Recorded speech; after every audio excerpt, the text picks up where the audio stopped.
vais continuer ma causerie sur la musique, la création musicale, l'improvisation. Vous savez que la dernière thèse que j'ai soutenue à ce sujet, c'est le primat de la bouche, de la gorge, sur les mains. Les mains ne doivent qu'accompagner la tête. Une musique qui n'a pas de voix, et là je rejoins Wagner par exemple, une musique qui n'a pas de voix est une musique décapitée. La voix s'entendant non pas seulement au niveau du chant, mais au niveau de tout ce qu'on peut produire dans cette partie de la tête, qui est la gorge, qui sont les lèvres, qui est le palais.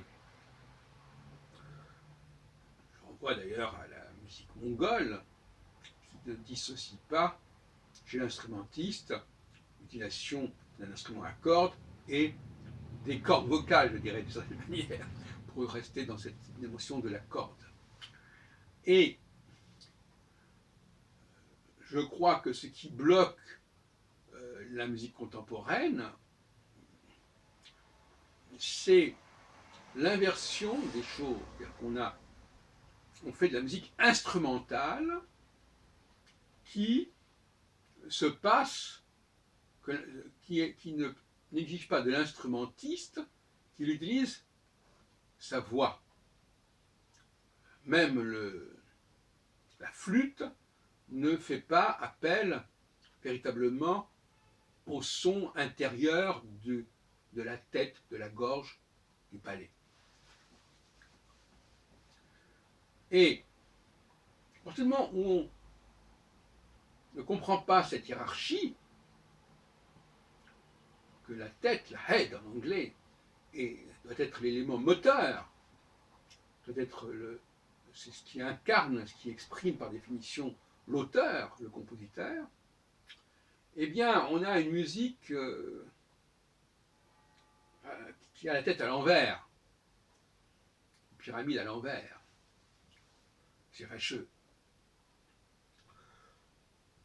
Je crois que le compositeur, il ne peut vraiment vibrer musicalement que s'il produit du son par lui-même, par son propre corps.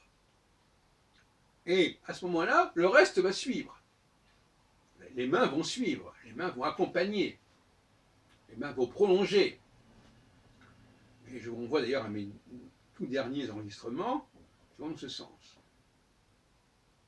Je m'étais aperçu que mon plaisir à composer, à improviser, ne fonctionnait pas aussi bien lorsque je me servais uniquement de mes mains. Et comme si la voix, à la limite, n'était qu'un élément de complément. Non, la voix n'est pas un élément de complément, ce sont les mains, c'est le piano ou autre chose qui sont un élément de complément, ce qui ne veut pas dire que la voix occupe 99% de la musique. Non, le complément, le prolongement peut être plus large à la limite que l'élément moteur, que la source. Ce n'est pas une question de quantité. Mais il faut absolument créer une formation musicale, notamment à la composition, mais aussi à l'interprétation, puisque par définition, il faut aussi qu'il y ait des gens qui interprètent ces œuvres. Et donc tout le répertoire est à repenser, puisque le répertoire classique ne comporte que très rarement cette question-là. Il y a les leaders de Schubert, etc. Il y a l'opéra, évidemment, mais on est quand même très loin de... moi, ce qui m'intéresse, c'est que le compositeur soit lui-même à la fois capable de produire du son par tout ce qui est là, n'est-ce pas, tout ce qui est dans la gorge, dans les lèvres, etc. Parce que pour moi, le sifflement est une pratique de la lèvre. En fait, je crois d'avoir découvert ça, de la lippe. et avec tout ce que ça implique évidemment de salivation, de circulation de la salive, qui est un élément, c'est un peu l'huile dans les rouages, d'une certaine manière. Donc, et on voit d'ailleurs que les gens qui jouent de la flûte ou du hautbois, etc., ils ont des problèmes de salive. Il faut à un moment donné qu'ils évacuent leur salive de l'instrument. Ce qui n'est pas le problème dans l'évacuation quand on siffle soi-même ou quand on chante soi-même. Donc, reconnaissons à des gens comme Wagner que la nécessité de ne pas dissocier la voix de l'instrument. Et ça n'a pas vraiment été suivi, mais même si, effectivement, dans l'école française, des gens comme Debussy ont fait des Pélas et Mélisande, etc. Mais les chambres, il y a une chanson, il y a des chants, des chants de type Bach, etc. Pas citer tous les noms impossibles. Mais enfin, en tout cas, il est essentiel que la composition au XXIe siècle passe par une initiation à l'expression orale, notamment dans l'improvisation d'ailleurs, mais pas seulement, et que les pianistes soient capables, entre autres, de jouer des pièces qui comportent une dimension orale.